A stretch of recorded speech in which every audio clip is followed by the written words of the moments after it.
Assalamu alaikum. मैं doctor Athar Pasha, professor of medicine and practising physician in Hyderabad. Welcome to everybody. जैसे जानते हैं कि आजकल जो हैदराबाद की सिचुएशन है करंट, जो लोग बीमारी से परेशान हैं उसके ताल्लुक़ से मैं कुछ आप सबको बताना चाहूँगा।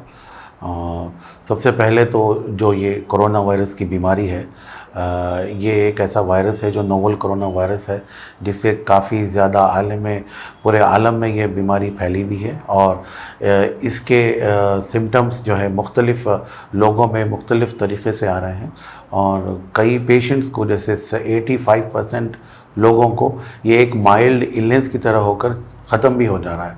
मतलब कई लोग तो इसके बारे में ये जानते तक नहीं कि इनको ये बीमारी हुई भी थी या हुई है। ये प्रॉब्लम सिर्फ 15% ऑफ इंडिविजुअल्स में है और ये शदीद उन्हीं को हो रहा है जो स्मोकिंग करते हैं या जिन्हें डायबिटीज़ है या फिर कोई कैंसर केमोथेरेपी के ड्रग्स पे है या कुछ जॉइंट पेन्स के लिए जैसे स्टेरॉइड्स वगैरह का इस्तेमाल करते हैं। और किसी की जो है कुछ लोगों को जैसे अस्थमा है या साइनस प्रॉब्लम है, उन लोगों में ये बीमारी की शिद्दत ज़्यादा है। इसके जो अलामत है, जो मैनिफेस्टेशंस है, वो इस तरह हैं कि वो माइल्ड डिसीज़ में है, मॉडरेट में है, सीवियर हैं और क्रिटिकल में है। तो 85% जो लोग हैं वो माइल्ड टू मॉडरेट इलनेस में आते हैं और 15% में सीवियर डिसीज़ हैं। उसमें से और जो बचे हुए हैं उसमें सीवियर डिसीज़ में से 15% में से 5% जो है क्रिटिकल इलनेस है। और उन क्रिटिकल इलनेस में से 5% के जो क्रिटिकल इलनेस है उनमें 50% का जो है जान को धोखा है। तो अगर अगर हैदराबाद के एतबार से अगर आप इसे देखें तो अगर हैदराबाद का रफली अगर एक पॉपुलेशन 1 करोड़ है तो जो लोग एट रिस्क हैं ज़्यादातर वो है 5 लाख लोग जो है काफ़ी ज़्यादा रिस्क पर है। बट इसका मतलब ये नहीं है कि पूरे शहर में जो लोग हैं पैनिक सिचुएशन क्रिएट करके इसके लिए परेशान रहें। ख़ास करके अब आप देखिए हैदराबाद में जो प्रॉब्लम हो रहा है, जैसे कि कुछ लॉकडाउन के वक्त हम देख रहे थे शुरुआत में कि काफ़ी ज़्यादा लोग घर में ग्रॉसरी को जो है पाइलअप कर रहे थे। अब जो हम देख रहे हैं अनलॉक में वो है लोग जो है ज़्यादातर मेडिसिन्स को अपने घर में पाइलअप कर रहे हैं।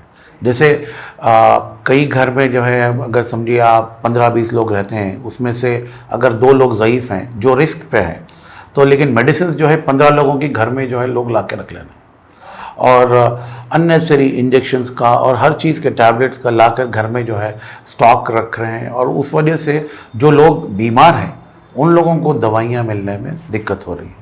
तो सबसे पहले मैं इन सब लोगों से ये कहना चाहूँगा कि आप अननेसेसरी अपने मेडिसिन का घर में स्टॉक पाइलअप मत करें। ये ज़रूरत के लोगों के लिए हैं और उनको वहीं पे रहने दीजिए जहाँ पे इन्हें रहना है, मतलब जो मेडिकल शॉप्स है वहाँ पर, और जो ज़रूरतमंद है वही इन्हें ख़रीदें। आपके अंदर इस चीज़ की ज़िम्मेदारी का एहसास होना चाहिए, अकाउंटेबिलिटी का। सिर्फ इस चीज़ का मतलब आप सोच रहे हैं कि मुझे बीमारी नहीं है, मैं तंदुरुस्त हूँ। आप तंदुरुस्त हैं बेशक, लेकिन उससे ज़्यादा ज़रूरत है आपको ज़िम्मेदार होने की। तो ज़िम्मेदारी का मतलब क्या है कि अगर आप पॉजिटिव हैं और जैसे मैंने बताया था पहले कि 85% लोगों को माइल्ड डिसीज़ है, तो इसका मतलब ये नहीं है कि आप बीमार नहीं हैं तो आप किसी और को नहीं कर सकते। तो you are a source to infect others. तो घर में जो ज़ईफ़ लोग हैं या जो एट रिस्क लोग हैं, जो मैंने आपको पहले बताया था, उनको आप स्प्रेड कर सकते हैं। मसलन जैसा घर में ज़ईफ़ लोग हैं, आप बाहर घूम रहे हैं, बाज़ार में जा रहे हैं, ख़ास करके आप देखिए लोगों के पास रश लगा हुआ है मेडिकल शॉप्स में।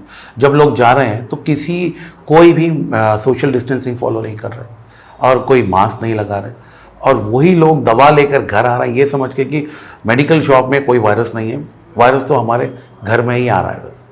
तो जब घर आ रहे हैं तो वो बीमारी जो आप बाहर से लिए थे आप घर में लेकर अपने पेरेंट्स को दे रहे हैं। और ये लोगों को अंदाज़ा नहीं है, जितने भी घर में ज़ईफ़ पेरेंट्स को बीमारी हो रही है वो उनके अपने बच्चों से हो रही है जो बाहर लापरवाही कर रहे हैं। मास्क नहीं पहन के आप अपनी मर्दानगी नहीं बता रहे, आपकी मर्दानगी आपकी ज़िम्मेदारी में है और आपकी ज़िम्मेदारी ये है कि सबसे पहले आप इसका इस्तेमाल करें मास्क। और जो लोग मास्क पहन रहे हैं, मैं ये देख रहा हूँ कि वो लोग जब मास्क लगा रहे हैं, मास्क लगाने के बाद वो मास्क नीचे ही रह रहा है, या फिर हम मास्क को इस तरीके से हैंडल कर रहे हैं, जबकि ये सबसे ज़्यादा इन्फेक्टिव एरिया है। आप जब ब्रीथ कर रहे हैं, ब्रीथ इन और ब्रीथ आउट, तो जब आप एक्सपोज कर रहे हैं तो डायरेक्ट वायरस जो है यहाँ पर है और आप इसी को यहाँ से टच कर रहे हैं। और जब फिर ये चीज़ों से आप लोगों से हाथ मिला रहे हैं, आप लोगों से मिल रहे हैं, आप घर में बच्चों को गोद में उठा रहे हैं, ये सब चीज़ें डेंजर। आप जब बात कर रहे हैं आप किसी से, तो आप मास्क लगा के मास्क निकाल के बात कर रहे हैं, कितनी गलत बात है ये। जब आप कर रहे हैं किसी से करीब जो आपसे बहुत ही कम डिस्टेंस में है, तो आपका काम है कि you have to actually keep your mask above the nose. अब मैं आपको इंटरव्यू दे रहा हूँ, मैं मास्क मेरा नीचे है, but I am maintaining A social distances, और सामने जो है they have wearing a mask. तो ये एहतियात सबसे ज़्यादा ज़रूरी है मास्क के ताल्लुक से।